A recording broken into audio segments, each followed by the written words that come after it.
Hello, welcome to Broadway and Other Kiwi Dreams, a podcast exploring the lives and minds of theatre practitioners in and around the New Zealand performing arts industry. I'm your host, James Shearer. A bit of housekeeping before we get started, so obviously if you're following along with the podcast, I haven't uploaded an episode for about 9 months, and that is mainly due to the fact that I started a new job and just really didn't have the brain space to be creating a podcast. But I have been wanting to get back into the podcast for a while now, and this is me getting back into it. So, with that being said, this episode was recorded in December of last year, December of 2020, and it is now August 2021. So there will be parts of this interview that are kind of relevant to the time that it was recorded. So for example, Kristian was playing Frankie Valli at the time at the Court Theatre, which he's obviously not doing anymore because the show's ended. So there are parts of the interview where we talk about that and other things that were relevant at the time but aren't anymore. Most of the interview is kind of timeless, you could say. So just keep in mind that some of the interview will not be relevant anymore. So with the housekeeping out of the way, today, as I alluded to earlier, I am joined by Kristian Lavercombe. Kristian's probably most well known for holding the world record for most performances in the Rocky Horror Show at around 1,800 performances and counting. Listen in to hear how an introvert can become one of the biggest characters in theatre history. We get a glimpse into what it's like to play a freak of nature in Frankie Valli. And of course, Kristian recounts his experiences touring with Rocky creator himself, Richard O'Brien. So, wherever you are, whatever you're doing, enjoy a conversation with Kristian on Broadway and Other Kiwi Dreams. The first two questions actually, I've lumped two questions together because I have a feeling the answer might be the same for both questions. Okay, yep. So the questions are, what is your favourite musical and what is your dream role to play that you haven't played already? Well, if you had done your research, then normally, because in the past I've always said that it, in recent years anyway, it would be Hedwig. Mm-hmm. In Hedwig and the Angry Inch, and I almost had the opportunity last year and then I had to pull out of a production. Yeah, so I've always said that, but do you know what? I think I might have done my dash with it now. Really? I think it's time to move on to other things. I recorded a number from it on my YouTube maybe a couple of years ago, and I think that gave me enough of a taste so that I can move along now. And, obviously there's been a bit of controversy with Hedwig in Australia recently. I think maybe it's just not the right time, but asked me that a few years ago and I would have been, that is the role for me. I'm completely suited to it. But I'm not so sure anymore. But, So do you have a new one? I don't necessarily have a new one at the moment. I still have lots of old ones that I go, oh, I'd love to play that, or I'd love to do that. I'd love to do the MC in Cabaret. Mm-hmm. Which is when you've recorded as well for your YouTube. I have, yeah. I think I started recording things that I thought I might never get round to playing or might never get the opportunity to play. So I was like, well, let's get it out of my system by just, doing a couple of songs from it or something like that. Yeah. Yeah, and I think it works.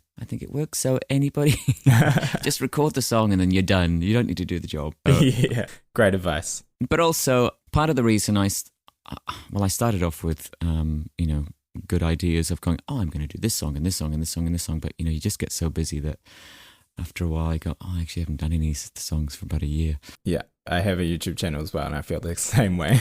Yeah, I think we're all in the same boat. Yeah. Yeah, because I've been doing a riff-raff for such a long time, it's hard for people who've only seen you do that to imagine you doing anything else. Mm-hmm. And before I did riff-raff, I did lots of different roles. But, I think thought of my main attribute as a performer was being a versatile actor. Yeah. And doing lots of different types of roles. But then, when you become just associated with one role for such a long time, then it's hard for you to even remember that you can do other things. Like at the moment, I'm doing Yeah. Jersey Boys, which has been so different from Rocky Horror. It couldn't be more different, really. That you know, it's great for me to do something like that because it reminds me of those things that I don't get to do in Rocky Horror, and it just makes it. I think it wipes the slate clean for me. So if I go back to Rocky Horror, then you know it's like I'm starting from fresh again. Yeah. And it's more, you've mentioned before about like when you look in the mirror, you only see riffraff most of the time. Totally. Whereas Frankie Valli is much more you. It is much more me. You're right. Yeah. Like although I don't necessarily, I'm not the first person you would look at and go, oh, that's a character actor. I kind of classify myself as a character actor. In my head, that's what I am. So I like to, when I'm in a role, normally, I like to look in the mirror and not see myself. So yeah, so when I look in the mirror as riffraff, I don't see myself at all. And I think when I come to stage door after the show, most people would have no idea that I was the person who played that role. Yeah. Because there's no recognizing me at all from that character. And it takes a lot of work to do that, to make yourself change. But I really enjoy it. I think it's the part I enjoy the most. I enjoy the transformation the most. But when as yourself, you don't really look in the mirror that often during your everyday life. Like, you know, you might get up in the morning and sort of look in the mirror, and maybe as you're washing your hands, you know, But you know, if you're in a character and, you know, if you're doing 8 shows a week, then, you know, I spend a good hour, you know, during the show looking at myself in the mirror while I'm putting on the makeup and putting on the wig and putting on all that other stuff. And then during the show checking that it's all still there and stuff like that. So I spend when I'm in the show, I spend so much more time looking at myself. So my brain recognizes that as myself. Yeah. It's quite a weird thing. Yes. And, you know, slowly I'm probably turning into riffraff. Not at the moment. Yeah, you'd hope not with Frankie Valli. Thankfully, Frankie Valli is, you know, giving me a bit of a reprieve from turning into a horrified or a horror character hunchback. Alien. Spoiler alert. Alien, yes. Spoiler alert, they're all aliens. If that's a spoiler for you, listener, if that's a spoiler, you should probably go watch Rocky Horror. you need to get Rocky Horror out on video. Yeah. So let's jump back to growing up. So you grew up in Wales. I spent my first 9 or 10 years in Wales, and then my family emigrated to New Zealand. I had a very strong Welsh accent. I spoke with a very strong Welsh accent until I was about 16 or 17, actually. Spoke like that. And so I was a Welsh immigrant into New Zealand. And I think my family came here because, well, my father is obsessed with rugby. And I think we'd never been to New Zealand, but he moved his entire family here. And I just think my father thought in his mind that, well, he loves rugby, they love rugby, he'll fit in, which it did actually work out like that. He did. It's meant to be. Yep. I'm not a rugby fan myself, but I have been to a lot of rugby matches as a result of my family. Yeah. So speaking of rugby, did you perform in Wales?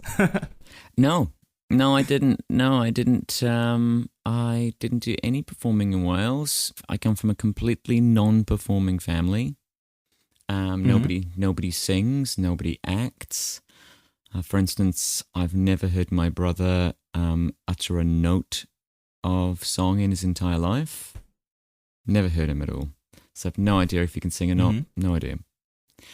And he probably doesn't either. He probably has no idea. Yeah. You never know. Maybe in a couple of years he could get into it. My brother is complete opposite of what I would classify as a performer, so I'd be very surprised. So they came to New Zealand because basically I think they thought we'd have more opportunity here, and I think, you know, you never know, dude. It's sliding doors kind of thing. You never know if you would have done the same thing if I'd stayed in Wales or if I would have. But I think New Zealand did give me opportunities, gave me lots of opportunities, especially because I think in New Zealand is one of those countries where it's young enough that anybody can wake up and go, I want to be a politician, or I want to be an actor, or I want to be, I want to start my own business doing blah, blah, blah. There's no one here that tells you, oh, no, you can't do that. Yeah. Whereas I think overseas, it's not so much like that. Like, if some random person goes, I want to be Prime Minister one day, in the UK, people go, that's not going to happen. Whereas in New Zealand, you go, okay, well, yeah, maybe you will be Prime Minister one day. Yeah. Who knows? Like Jacinda was from a small town. Like Jacinda. Yeah. I think it was always clear that I wanted to be an actor or a singer of some kind. Yeah. And you had teachers that kind of pushed you in that sort of direction. I had teachers in high school who really encouraged me. And I was living in Nelson, and I went to a college called Nayland College, which is a school that actually gives quite a lot of importance to performing. And like lots of people from other schools would go there because of the shows that they would put on. The musical teacher there and the person who used to put on the shows, he'd done some professional stuff, and the other one was an MD in sort of amateur shows, and actually they were both really amazing, and they actually set me up really well to do stuff. And in fact, the musical teacher there is the one who suggested I go to NASDA, and he'd only heard it on the radio about it the day before. He didn't know anything about it. He was like, maybe you should audition for that. And I think he told me that on the Friday. I think I auditioned on the Sunday, and the course started on the Monday. So incredible. So literally within 3 days, I'd gone from being in high school to being a full-time student in a different city. Especially when you think on the Thursday, I had no idea that was going to be happening. So, but, I was always good at going with the flow. Was that in your final year of high school that you started NASDA? Yeah. So you were super young then. I was 17 when I went to NASDA. I think it's different now, but wasn't the cutoff age 20 when you went? The cutoff age was 20, and so by the time I graduated NASDA, I was basically still younger than the entry age. But it served me really well, because when I was 17, I looked like a young 17. So I suddenly filled a brief that was quite hard to cast at that time, which was I looked like someone in their mid-teens, but I was trained. I basically went straight from NASDA to the Court Theatre for quite a few years. And I basically fulfilled all those roles. I played a lot of children, a lot of gender flipped roles as well that might have been played by a woman. Because, sometimes if you have, say, for instance, in Caesar and Cleopatra, there is a 12-year-old pharaoh king. It's normally played by a woman that when he's not playing the pharaoh, plays Eras, who's another woman. So normally that would be played by a female role, but I fit the brief that I could play the boy and I could play the girl. So I played a lot of women as well. Very Shakespearean of you. Very Shakespearean. It's a bit like being, you get stereotyped into those roles, and it's like people go, oh, wasn't it awful to be stereotyped? I was like, actually, it's a perfect thing for an actor to be stereotyped. Yeah. Because it means when a role comes up, they go, oh, I know exactly who can play that. Mm-hmm. Let's get him in to do that. Yeah. So it really worked to my advantage. And although I went to NASDA because I liked musical theatre, when I came out, I did no musical theatre. At the court, I think I might have been involved in those early days. I'm not sure if I was involved in any musicals. There might have been like shows with the occasional song in them.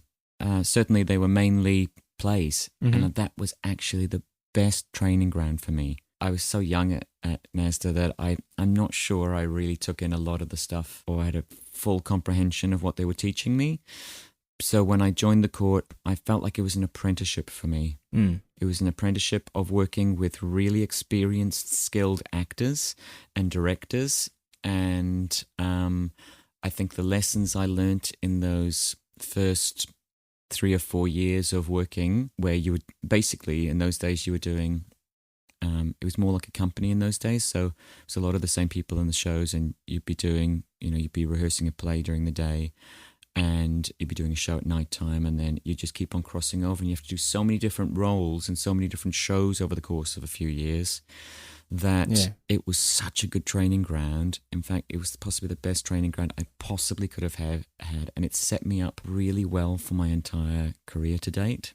Even the way watching people like Eilish Moran and Yvonne Martin and those people, and how they worked and how nice they were and how easy they were to work with. Yeah.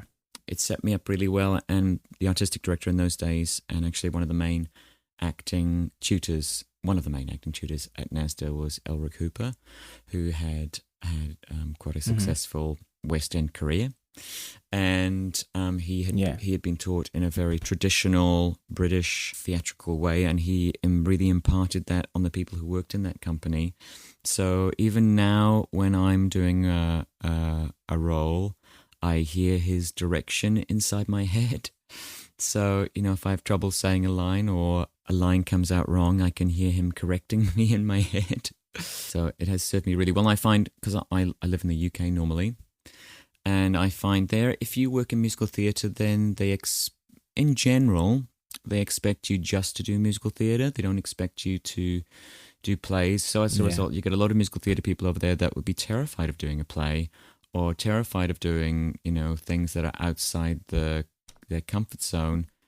But I find a lot of New Zealanders don't have that, because they do a little bit of radio, a little bit of TV. They do a few plays along the way. They might do a musical. New Zealanders tend to be actor-singers. In general, they're not known for being actor-singer-dancers, but they are out there, of course. I'm not an actor-singer-dancer. I'm an actor-singer, move and fake it till you make it kind of person. I wish I had concentrated more on dance, but the opportunity had come up for me in the early days. I think I was, at one point, when I just left NASDA, I'd been doing a lot of dance classes and a lot of dance outside, and I think there was, at one point, I was preparing to audition for the New Zealand School of Dance. Oh, wow. Then the Court Theatre started coming up, and I was like, no, I'm going to do that. And then it was just plays. And then it was just plays, and then I forgot. I stopped dancing altogether, and now I was like, I wish I'd carried on doing that, because just a warning, it doesn't stay with you. It doesn't stay with you at all. So, now it's like I've never done any dance in my life. Except for the time warp 1,800 times. Yeah, I've done the time warp an awful lot. Yeah, it's probably more than 1,800 times, because we do it at least a couple of times in the show. So I've probably, over the years, I've probably done the time warp about 5,000 times. Who knows? It's still possible to muck it up, though. It's still possible to muck anything up. I'm sure it is. Lines, you might have said that line 2,000 times, but it's still possible to get there and go, oh my gosh, I don't know what this line is. Just if your head's in somewhere else. It's just the human brain. It's just, it's not a reliable thing. No. Just like Wi-Fi. Just like Wi-Fi, it's true. But I guess that's the joy of live theatre, that everything's slightly different every night, which is why people can come back to the theatre and keep on seeing shows over and over and over. And with Rocky Horror, sometimes I'll meet someone, they'll go, oh, I'm coming, I've bought 40 tickets this year. And you'll be like, what, you're coming to see Rocky Horror 40 times? And they'll be like, yep. And you'll see them in the UK. It's playing different venues all over the country all the time. So quite often on a Friday and Saturday night, in the front rows, you'll see very familiar faces the whole way, wherever you are in the country. So, and after a while, they actually become good friends, because you actually, you chat to them at stage door every week, but before you know it, you've known them for years. And they shout random things out. Oh yes, it's part of the Rocky Horror joy is the audience are as big a part of the show as the cast are. It's got a huge cult following that's been going for 47, 48 years now. And, over that time, they've developed the shout-outs, and there's no other show like it where that's really happened. And there's really shout-outs for nearly every line in the show, and some of them are the funniest lines in the show. They change all the time. They're not the same. So you never know what's going to happen. It's like having a cast member where you never know what they're going to say. And so that, I think that's why, it's part of the reason why I haven't got bored with the show, doing it all those many times, is because it's always different, and the audience are so into it. I've never known an audience for any show I've ever done that are so vocal and so loving it and so into it as I have with Rocky Horror. It's incredible. It's a bizarre show. It was only meant to go on for 3 weeks. That's all it was meant. That's what was meant to be its entire life, was a 3-week run in a 60-seat theatre, and it's kind of defied the rules. And I kind of like things that's slightly rebellious, and Rocky Horror is a rebellious show. Have you talked to, because you've met Richard O'Brien, obviously, have you talked to him about that, about the life that the show has had? I'm sure I have. I'm sure he's probably confounded by it as well. I toured with Richard quite a few times. We've done several different productions of Rocky Horror together, because these days he tends to come in occasionally as the narrator, which is, of course, an insanely special experience for any audience member that comes along and sees the person who wrote the show, who starred in the film, actually on stage in the show. I think, it's an amazing experience, and obviously for the actors as well.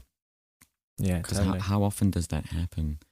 That you're in a show with a legend from the show. Yeah, and it's still such a big part of the show 40, 50 years on. Totally, yeah.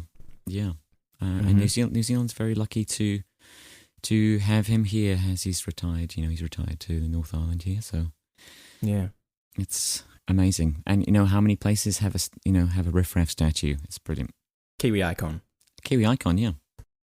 Just back to Nasda for a quick second. You've said that you're quite shy. Yes. In real life. Yes. Did Nasda help with that at all, or?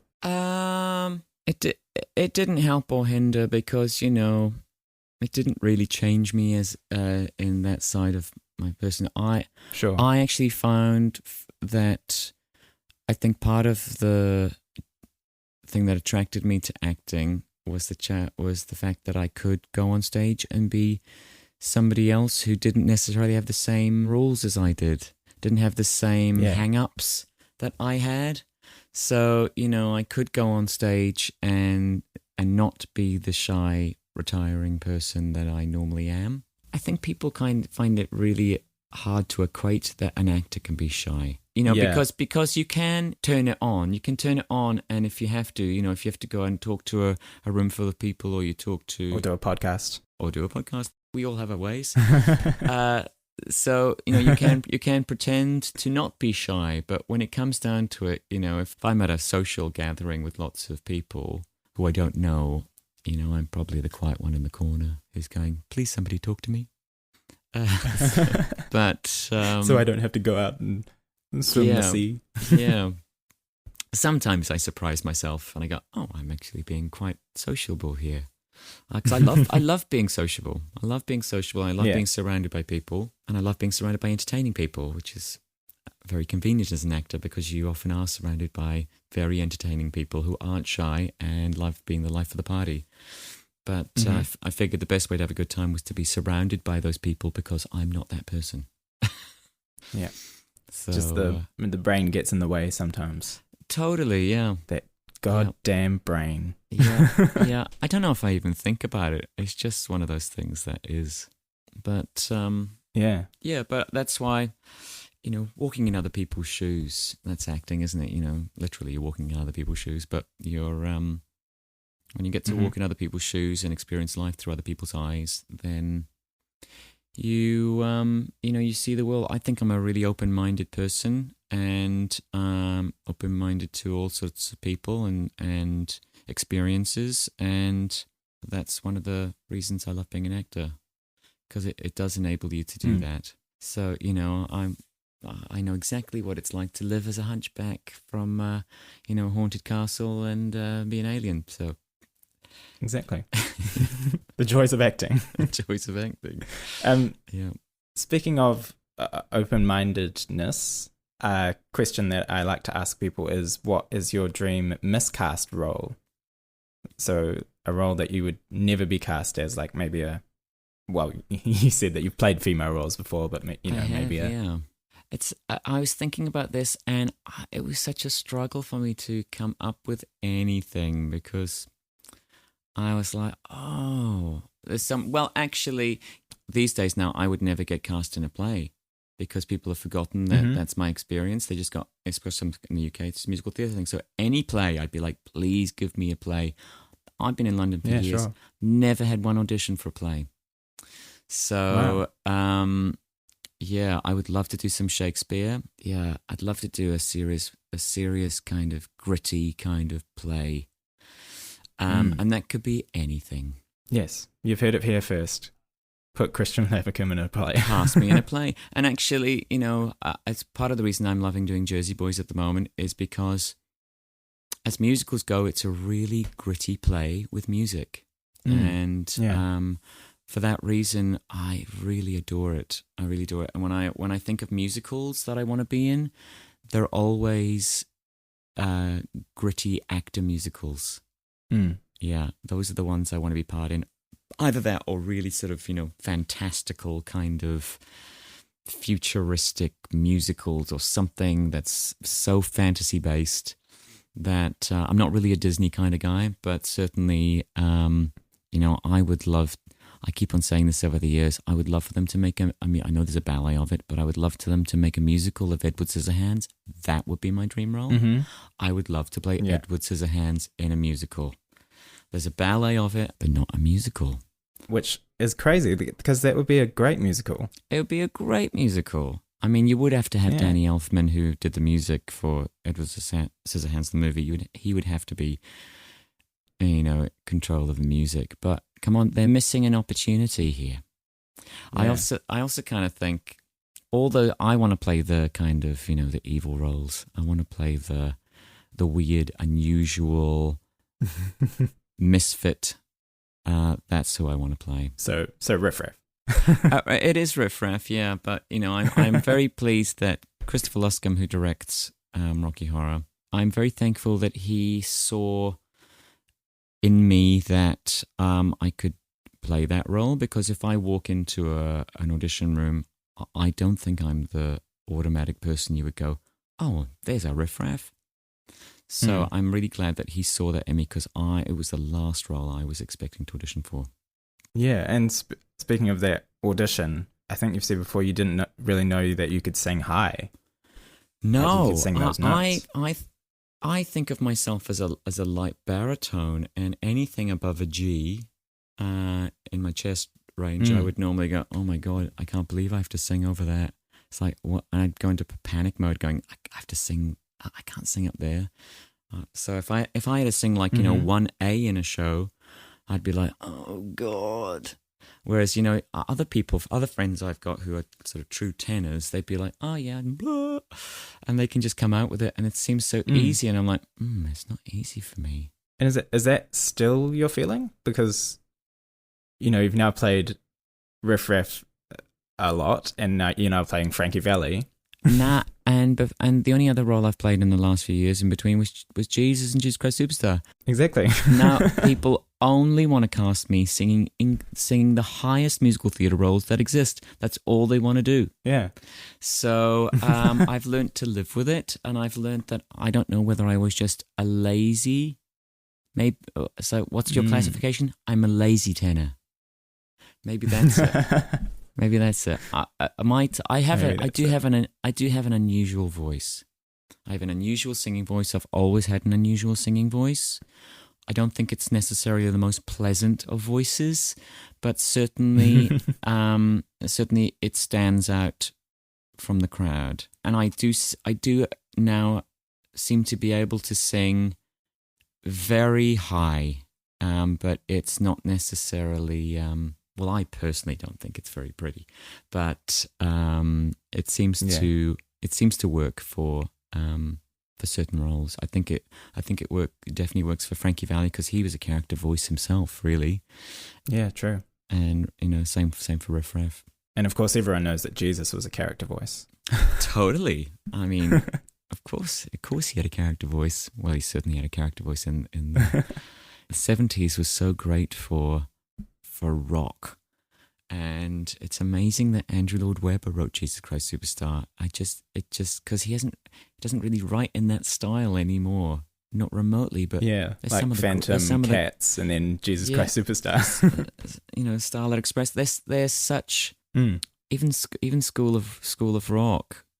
I mean, the songs in Jesus Christ Superstar are so authentically rock god kind of songs that they're just. I think it's one of the best musical scores ever. Mm-hmm. I was in the Court Theatre production. Oh, it was were very you? fun. Yes. Oh, great. Which is how I know everyone. Yeah, no, it comes up a lot in conversation in the dressing room at the moment. It was a very different kind of show, Jesus Christ Superstar.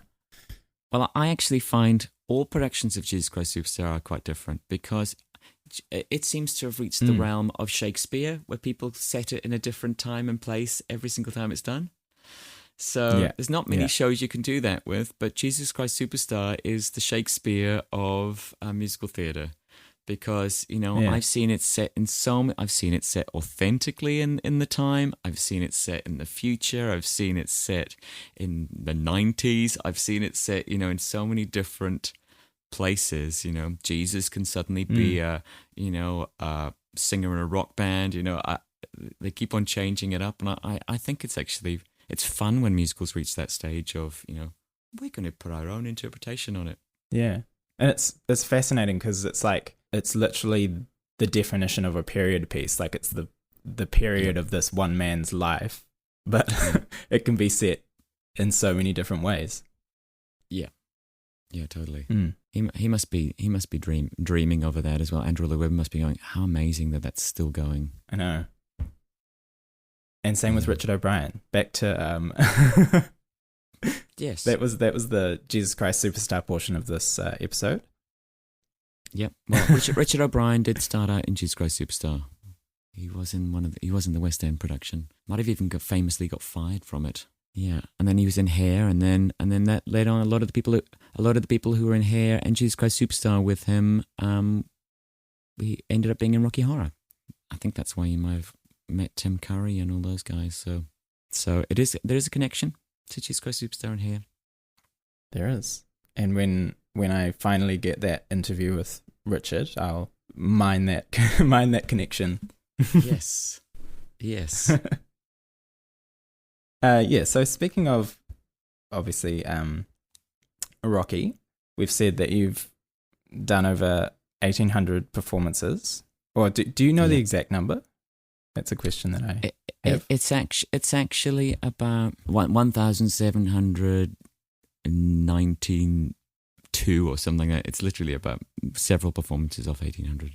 They're not all of Riff Raff. There's about 100 in there playing other characters. Because that's where you started, right? I did a couple of productions. Frank. I did a production for the Nelson Arts Festival as Frankenfurter. That was the first time I played it. And then 4 months at the Court Theatre doing Brad Majors. And then I did a production in Invercargill Musical Theatre, like a Pro-Am production, where they got me down to do Frankenfurter again. And then after that, it's when I auditioned for... Well, actually, it was an Australasian tour, and they with an Australian cast, but they auditioned in Auckland. So I got into this whole Riff Raff thing from Auckland, of all places. And did you fly up for the audition, or no? I just happened to be there, and I actually only heard about it on Facebook. I heard it on Facebook. A friend of mine was going, going along to the Rocky Horror audition in the morning. I was like, what Rocky Horror audition? And because I'd done it a few times before, I was like, how come I haven't heard about this? So, but I basically made a few calls and basically just turned up. But I had a Shortland Street audition the same time it was meant to be, and I was that like, would have been a very different career. A very different career, but it was only for like a 1-episode character in Shortland Street. Yeah. I'd already set that audition up, and I was like, oh, well, if that goes quickly, then I'll go to the Rocky Horror audition. And it did go really quickly. So I turned up to the Rocky Horror audition, and I went in and was like, I'd actually planned on going, look, I've only just heard about this audition. I'm unprepared. I've got a song here, but it's totally inappropriate for Rocky Horror. But I have been in the show before. I can sing anything from the show. And I had planned on saying anything apart from Riff Raff. I'd actually practiced saying that, anything apart from Riff Raff, because I thought it was too high for me. But I went, don't be negative, Kristian. And so I didn't say that. And then the first thing he said to me, the director was like, okay, well, I'll get you to sing Riff Raff. And I was like, oh my God. And it came out very high, belting out high Bs. And and I got the job. And then I was like, oh my God, well, that's only going to last a couple of weeks, isn't it, before my voice goes? And then just a couple of weeks. And then 10 years later. Mm-hmm. You do have the world record for the most performances of Rocky. Have you been approached by Guinness yet? Well, you actually got to pay to get the Guinness record. You yourself have got to pay to get the record. And Great. I don't think I'm necessarily finished yet. Yeah. You got to hit the 2,000 mark before you. Yeah, well, I actually think I will approach Guinness perhaps when I think, well, that's the last time I'm ever going to play that role. And I'm not sure I'm completely done with it yet. You never know what happens in the future.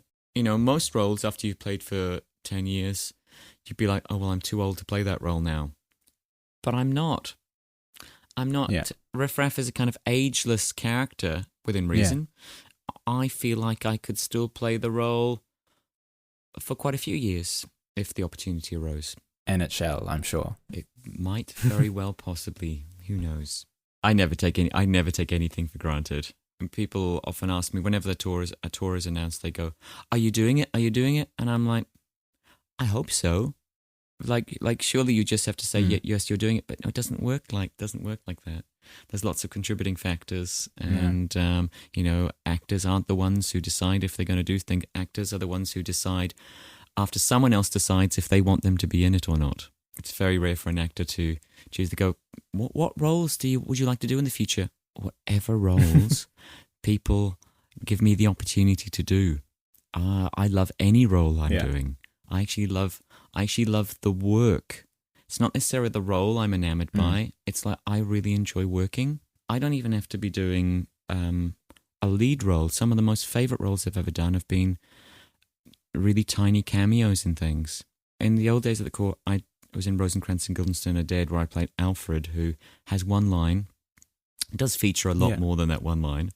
But I had such a brilliant time playing that role. It was one of my... I have such fond memories of it. And I always get a little bit nervous before I go on stage. Always. Even after 1,800 performances of Riff Raff, I still get nervous before I go on.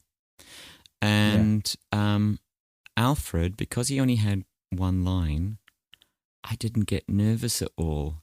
And it was the dream. It was a dream. You could just walk on and just, be there and be in the show. And I absolutely adored it. Yeah. And what was the line? Do you remember? I have no idea. No idea what it was. Great. Yeah. No, I have a memory overflow. So as soon as things go in, other things just flow out the top, and I never think of them ever again. Yeah. I think that's one of the things when you have to sort of memorize lots of things. Yeah, there's an overflow system to keep it all in there, or keep the relevant stuff in there. Damn brain. Yeah. So on Rocky for one more second, you played obviously Riff Raff in the live streamed version, which I watched, which was amazing, which was streamed live to heaps of people. A lot of people actually. I'm not really sure how much. I know because it got streamed live to cinemas, and it was the highest grossing cinema release on that day. I know it's not a proper movie, so he doesn't. But on that day, more people watched that than any other film in Europe. Yeah. So I think that was an achievement. And then it went to it aired on BBC America. I was amazed by how many people had watched it on there, and I think it aired on the UK on television as well. But even on YouTube, it's on YouTube, but it gets taken down every couple of years. But they get up there really quickly. Like suddenly you'll go, oh, let's have a look at the time up, and you're like, oh, look, it's got 1 million views. And then and then it'll get taken down, and then it'll have to build back up again, and then a couple of years down the track, it's got another 1 million views, and you go, there's a lot of people watching. Mm-hmm. Yeah, but that's the internet for you, isn't it? It is. Yeah, there's a lot of people out there. Well, it's really because I had only seen the movie before watching that one, so it's really cool to see the differences between the movie and the stage show. Obviously, they had about 5 different narrators in that one.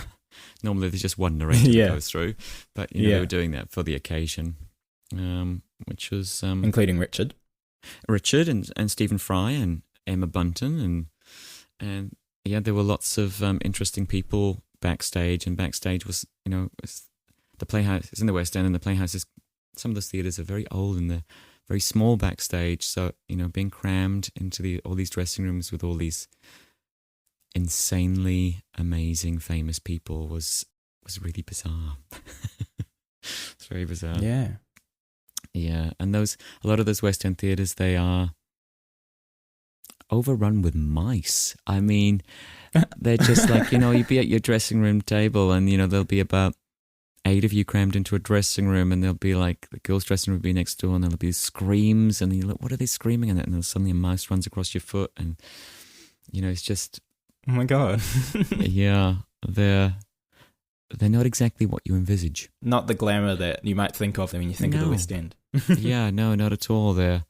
I kind of like that kind of slightly worn facade of things that have had a life. Mm-hmm.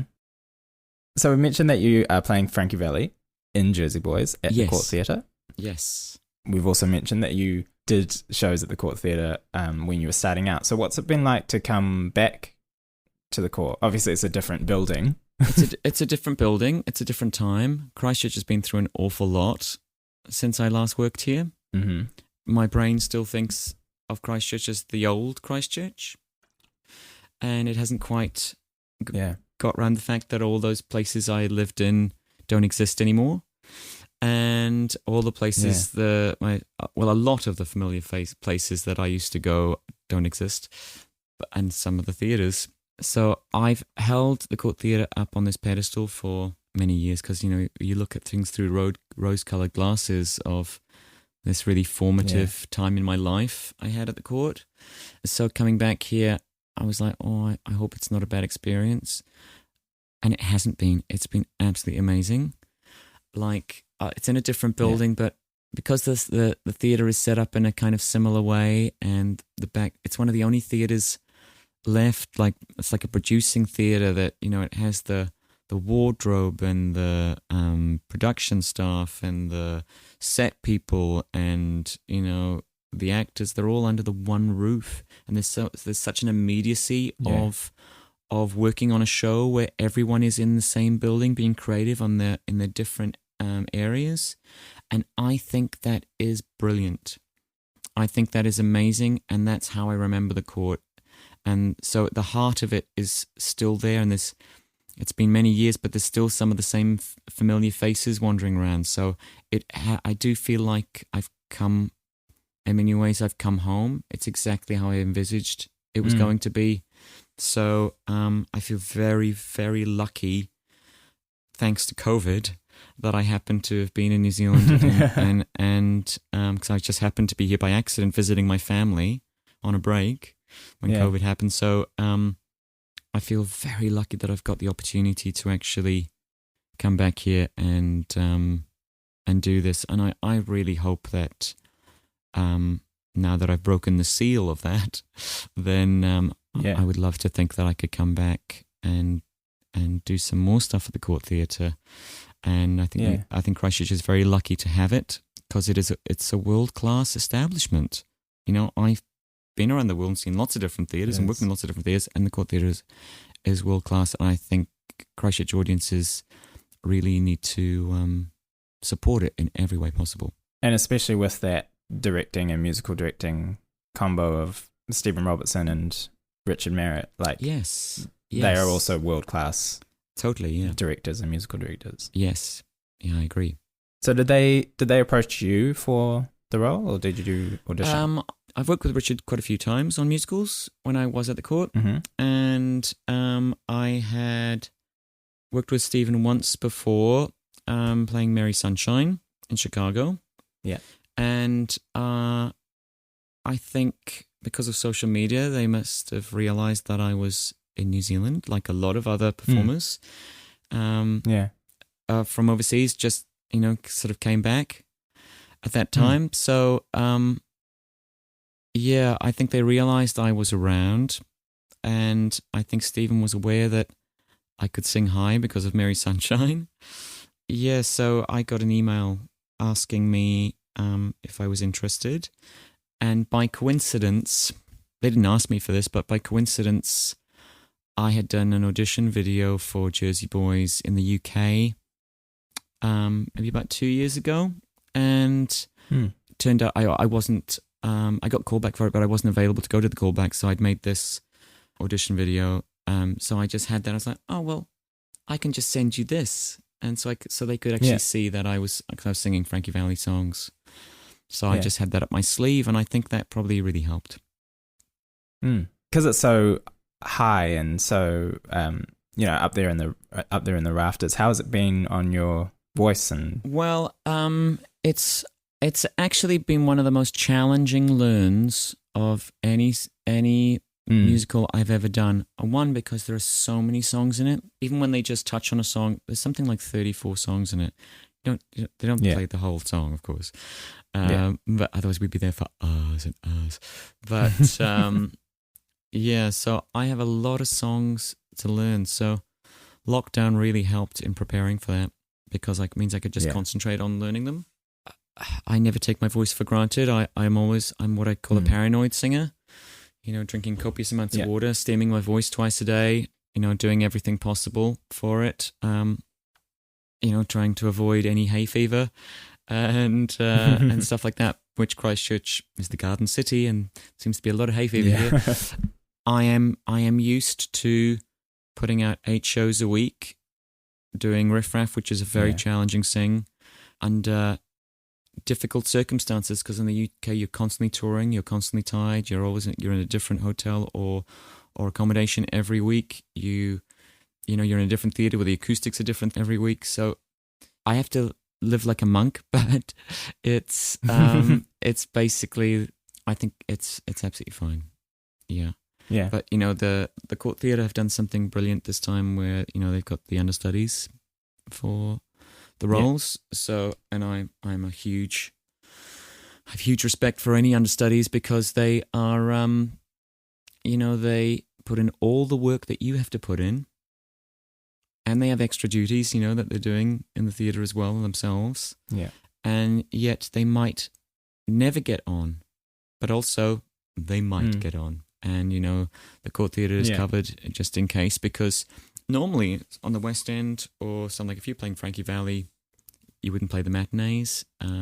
You'd have alternates who would go on, because it is very challenging thing to be able to sing, because Frankie Valli was a freak of nature. Mm-hmm.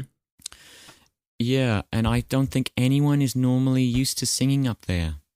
Even if you sing high, you're not used to singing up there all the time for song after song after song after song. And it's been challenging, but it's been an amazing learning experience of learning what a different area of vocal capability that I didn't know I had. Yeah, so it's been a really interesting experience, and I hope it means now I've got less barriers of what I can and cannot sing. Yeah. Ironically, I don't even think of myself as a singer. I think maybe because of those acting days. Like, I'd been with my agent for years before. He was like, "We've got an audition come up and they want you to sing." He's like, "Do you think you can sing at this audition? Do you think you can sing?" And I'm like, "Yeah, I can sing." But I realized after years, I was like, I haven't even told them I'm a singer. So sometimes I have that whole thing. I don't normally do concerts, or a lot of singers, they go, "Oh, I'm going to do a cabaret concert, I'm going to do this concert, or I'm going to sing with this thing." I have done a few of those, but I always feel like a fraud. I'm like, I'm just not don't think my brain doesn't equate that I'm actually a singer. It goes, I'm an actor who can sing. Whenever I'm just billed as a singer and as myself, it's different if I'm in a character, but as myself, I'm like, not a singer. Totally. Yeah, it's completely different going on and singing as a character than going on as yourself and doing a concert as yourself. It's like, totally is. Nope. I know it's only a flick of a switch in the mind, but I don't seem to be able to flick that switch. I know in theory you're doing exactly the same thing. The human brain is a very weird thing. As we've established. Or maybe I'm just weird. Maybe you're just weird. Who knows? Yeah. Maybe both. Maybe both. Well, I think it's better to be weird, isn't it, than completely boring.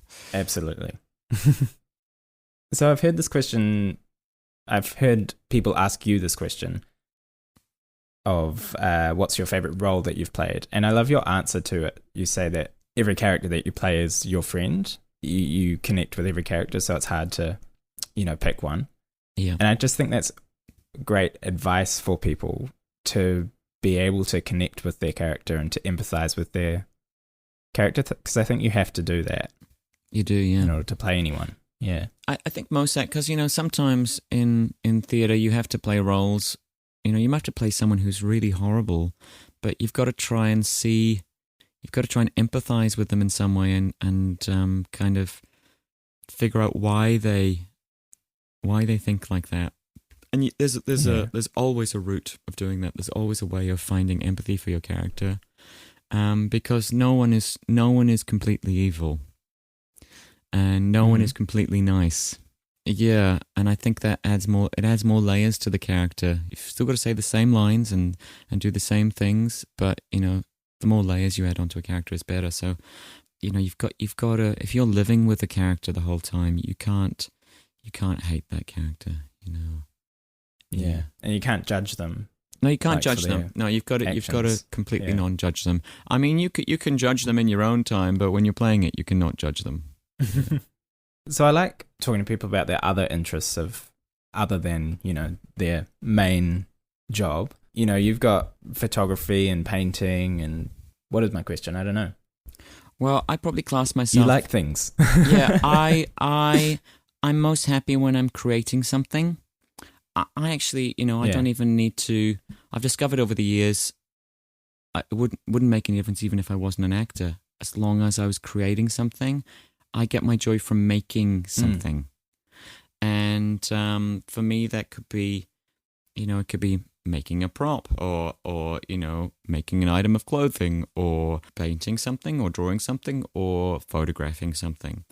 It's hard when you're on the road all the time to, be able to have any hobbies, and because you're living out of a suitcase. So what can you do these days? So I decided I'm going to get into photography. So I went and studied. I had a break from Rocky, and I went and studied at the London Institute of Photography, and I did an intensive course there for about 4 or 5 months. Yeah, so I decided to get more into photography, and last year I was really concentrating on photographing theatres around the UK. I think I photographed about 50 theatres around the UK, and I get lots of joy out of it, and then I end up doing lots of transformation photos as well, where I turn myself into other people, because I'm just using whatever's around me to be creative, and that's what I have around me. Is I have a table of makeup, and I have a theater, and so that's what I end up doing. But I'm pretty much open to anything. Anything creative, I'm like. Because you actually designed the makeup for Riff Raff, eh? Yeah, and I actually change it every production slightly, and nobody tells me not to, so I just do it. And I think it's because I've been doing it so long now. They must think, oh, he knows what he's doing. And actually, I do know what I'm doing. I'm not gonna turn Riff Raff into something that I don't think he's not. So I went through a stage of really aging him up. Every time I did a different production, he would get slightly older, and then at one point I realized, oh, actually, he's too old now. So I started making him younger again. So he does change, and actually it really helps when I'm looking back on photos. I go, oh, that was that production, or that was when I played it in Australia, or that was when it was in the UK, because I recognize the different makeup. And quite often, I'll be so detailed with the makeup that, the audience won't remotely see that I've changed the makeup, but it's for me. Yeah. It's for me more than them. For you, when you look in the mirror and see riffraff. For me, when I look in the mirror, yeah, and I see riffraff staring back. Yeah, I like even on the skin, I paint tiny sort of broken capillaries and veins in my face, and I mean, even the actor opposite me is probably going to struggle to see that under the bright lights. Yeah. So, but I do it for me. Keeps me stimulated and occupied, and actually the process of getting into that makeup helps me get into character and chills me out. Yeah, chills out the nerves a bit. Yeah, totally. Yeah, A bit. a bit. Yeah, I think one of the main things they should teach all student actors is, and I don't know if they teach this at places like NASTA or any other acting schools. They just need to teach actors how to deal with nerves more, because I've seen some actors, brilliant actors, get destroyed by nerves. Yeah. It should be something that's really focused on to be able to combat that, because, we put so much pressure on ourselves. It's not like you're working in a bank or, and if you make a mistake, so, your boss knows, or, the customer knows. If you make a mistake in musical theatre, then you've got hundreds, potentially thousands of people watching you, and that puts pressure on. Or if you're going to an audition, it's a 5-minute audition, and it could be for a year's contract, and so there's so much pressure on those things that dealing with that is we put too much pressure on ourselves to be perfect the whole time. And it certainly would have helped me if I'd had a better understanding of how to deal with that. Yeah, they should teach nerves, and they should teach the business side of things. Most definitely. Tax. Yeah. Teach tax. Yeah. Teach tax, please. Yeah. Teach me tax. Yeah. How to remain healthy when you haven't had a kitchen for the last 6 months. That kind of thing. Yeah. Yeah. When you're living out of a suitcase. Yeah. Cool. So I guess wrapping things up, because we've been going for an hour and 20 minutes. This podcast is called Broadway and Other Kiwi Dreams, based around performing as a Kiwi. And so my question to you is, what is your Kiwi dream? My Kiwi dream is really to keep on being creative and keep on working as a creative. I just don't take that work for granted ever. I tend to always think that the job I'm in might necessarily be the last job I ever get. Because I go, what if I don't get cast in anything ever again? So, so I totally appreciate the position I'm currently in, and I hope that it continues. So I would love to keep on being stimulated by my work. I currently am, so I'm very thankful of that. And I'd love to do more shows in New Zealand. New Zealand is such a wonderful place, and the people here everyone's lovely to work with. Everyone's relatable. You can sort of, really, I understand everybody. I understand what wavelength everybody's on. So I would love that. I want a versatile career where I get to do lots of different things. Long may that last, and hopefully that continues to happen. And hopefully pay riff again. Yeah. Sure. I have confidence that will happen. Yep. Awesome. Well, thank you so much, Kristian, for coming on the podcast. My pleasure. And thank you to everyone for listening, and we'll talk to you next time with another amazing guest. Bye. Bye. Amazing. Great. Thank you. Wow, what an awesome episode. Kristian's just such a genuine human being. Like, even with 1,800 performances, over 1,800 performances now of the Rocky Horror Show, and being essentially world famous, he's just so down to earth. And obviously with him being the riffraff, he obviously gets interviewed a lot, and I try to kind of find questions and ask questions and get somewhere that he maybe hasn't gone before, and I think we ended up doing that.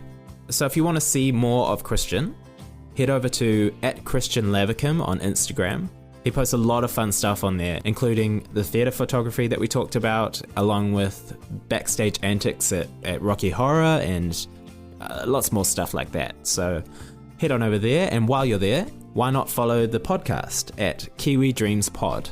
We post snippets of all the episodes over there, so if you don't have time for the full thing, you can watch the snippets. You can also follow us at Kiwi Dreams Pod again on Facebook and Twitter, as well as our website, kiwidreamspodcast.com. Also, if you'd like to support the show financially, head over to patreon.com/Kiwi Dreams Podcast. I hope you have a great day, and I'll talk at you next time on Broadway and Other Kiwi Dreams.